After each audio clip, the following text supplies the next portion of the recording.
Unfortunately, there's a lot of ways that you can hurt yourself in Iceland. I mean, the last thing that we want to do when we're abroad is get sick or get hurt, but obviously we cannot prepare for all of those situations. Accidents happen. The good news is that the healthcare system and the medical services are well built out in Iceland so that you're covered in case you need it. Hey friends, my name is Jeannie and I've been living in Iceland for the past 8 years. And so my job here is to bring my information that I've learned to you so that you can have the best trip ever, even if that means needing to go to the hospital. Let's get into it.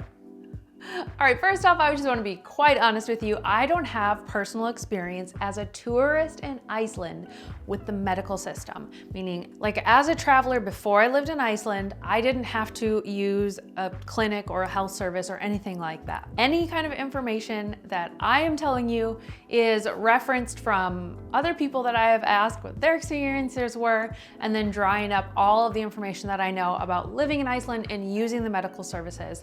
So bear with me. First thing we're going to talk about are the types of care that are offered or that you could need while you're on your trip. Number one, the hospitals. Hospitals are obviously for places like birth, surgery, the ER. That's pretty obvious. The important part here is to note that the hospitals are only 2 locations. Large service hospitals are located in Reykjavik and Akureyri. So if you have emergency situations outside of those locations, you're going to need to go to the next option, which we'll talk about in a minute. Hospitals/ERs are obviously going to be open 24/7. So you have access round the clock if something happens in the middle of the night, God forbid. And also, if you haven't heard from one of my other videos, the emergency number in Iceland is 112. If anything happens or you have questions, make sure to call that number. The next type of care are clinics. The name for this in Icelandic is Heilsugæslan or Heilsugæslastöð. Yes, it's a mouthful. I will put it in the description just in case you need to copy and paste. And this is where you're gonna go if you come down with a cold or have a skin infection or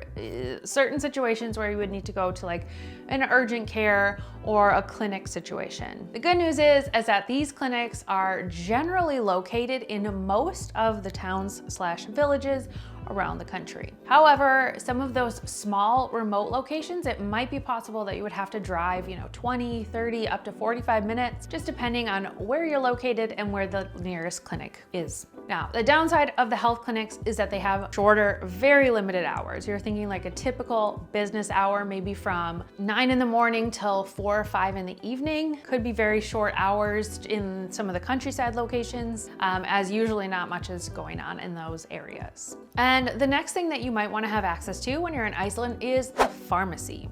In Icelandic, we call pharmacy Apótek. So the good news with pharmacies is that they can be located all around the country. I would say most small little villages will have one because everyone needs pharmacy things. You might want to check inside of even grocery stores or gas stations, possibly inside of like a shopping center, but when in doubt, Google is your best friend. Pharmacy hours are going to be much shorter than you might be used to. And by that, I mean opening at 9 or 10 in the morning and closing at 4 or 5 in the afternoon. For my European friends, that might sound normal, but for my American friends who Walgreens or CVS is open 24 hours a day, and you can just run and pick something up in the middle of the night, this is not gonna be the case in Iceland at all.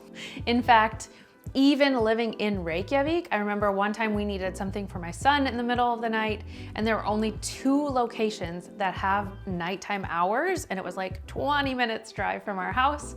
So just know if you need a pharmacy situation, you're probably gonna have to wait until the daytime. I wanna make a really important point about pharmacies in Iceland. A lot of people ask, what can you buy at the pharmacies? Can I get my medication, my prescriptions, over-the-counter medications? Okay, my advice is to plan to bring with you anything that you could possibly need while you're in Iceland. Plenty of pain reliever, plenty of your medications, especially if they're a prescription. It's a lot harder to get your hands on over-the-counter medications in Iceland. Way harder, way harder. And even things like simple ibuprofen. Sometimes those are behind the counter, sometimes you need a doctor note for that.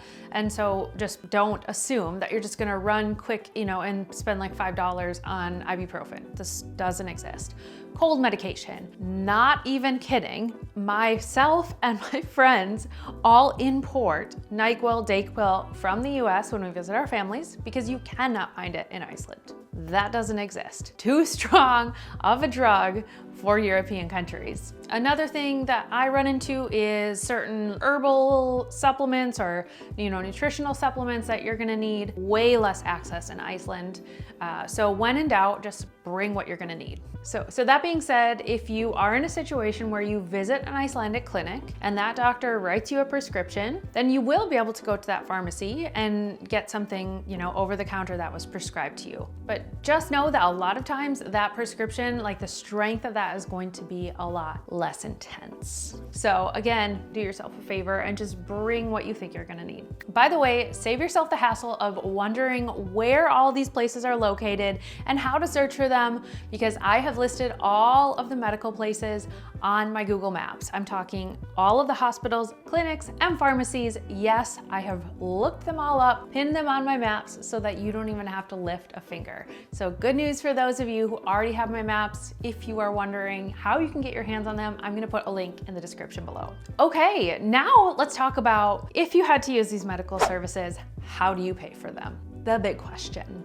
Let's just say you are uninsured or not able to use your insurance in Iceland. I think you will be surprised to know that the bill for the medical services is going to be a lot less in Iceland than you might be used to, and I'm speaking to my American audience. One time when we were in the US, my son had to go to the ER. When it was all said and done, we got a bill of about $3,500. And that's not like a really fun, unexpected thing to have to pay, but by comparison, if you come to Iceland, you get injured, you have to go to the ER or urgent care or some of these medical clinics, that price is going to be a lot less. And I'm not gonna throw out numbers here because I don't have personal experience. I've heard a couple of stories, maybe like families that had to bring their kid in for like a skin rash or eye infection or something like that, and having to walk out with like a couple $100s that they had to pay out of pocket. Minimal compared to what we're talking about. So just keep that in mind. The other thing is, if you are planning on traveling abroad, I always recommend, number one, check with your home insurance provider.